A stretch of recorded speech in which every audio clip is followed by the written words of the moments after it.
Assalamu alaikum. Биздин Кыргыз Базар YouTube каналынын көрүүчүлөрү. Бүгүн Бишкек шаары 28 март кечки саат 7:30 болуп калды. Бишкек шаары шлагбаумда Фучикадабыз. Бул чыгарылыш рубль, доллар дегеле акчалардын курстары кандай болуп атат? Ошол тууралуу болмокчу. Туугандар, дагы айта кетчү нерсе, мени бир азга угуп туруңуздар.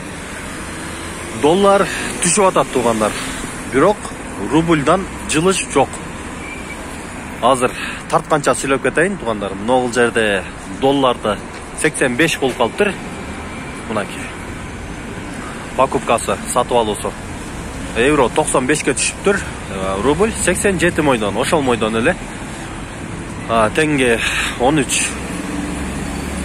Лира 6 дейт. Туугандар, эмнеге мындай болуп атат? Доллар түшүп атат, бирок продукталар ошол мойдон эле. Башка нерселердин дагы базар ошол эле баада турат. Сомго эч арзандаганын көрбөйсүң туугандар. Же доллар түшүп атат, рубль көтөрүлүп атат деп бизди алдап атабы? Туугандар, эгерде пикирлериңиздер болсо, комментарийдин алдына жазыңыздар. Эмнеге доллар түшүп атат, бирок арзанчылык жок? Кийинкиси 87. Бул жерде деле ошондой экен. Доллар 86га түшүптүр. Бул жерде 86 1 тыйын ойноптур. Евро 95, рубль 87. Рубльдан вообще жылыш жок. Болгону 2 тыйын, 3 тыйын эле айырмасы болуп атат туугандар. Пикирлериңиздер болсо жазыңыздар. Бул жерде деле ошол 87 рубль.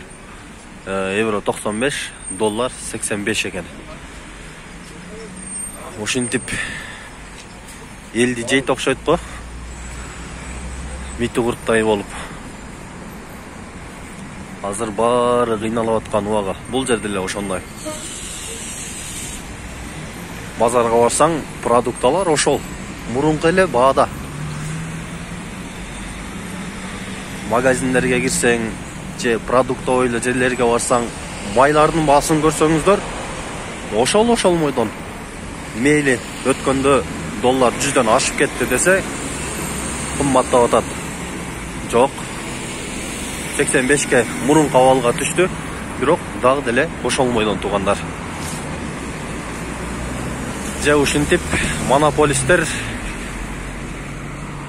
адамды канын иче береби ушундай кылып? Кандай дейсиздер? Пикирлер болсо комментарийга жазыңыздар. Салам алейкум.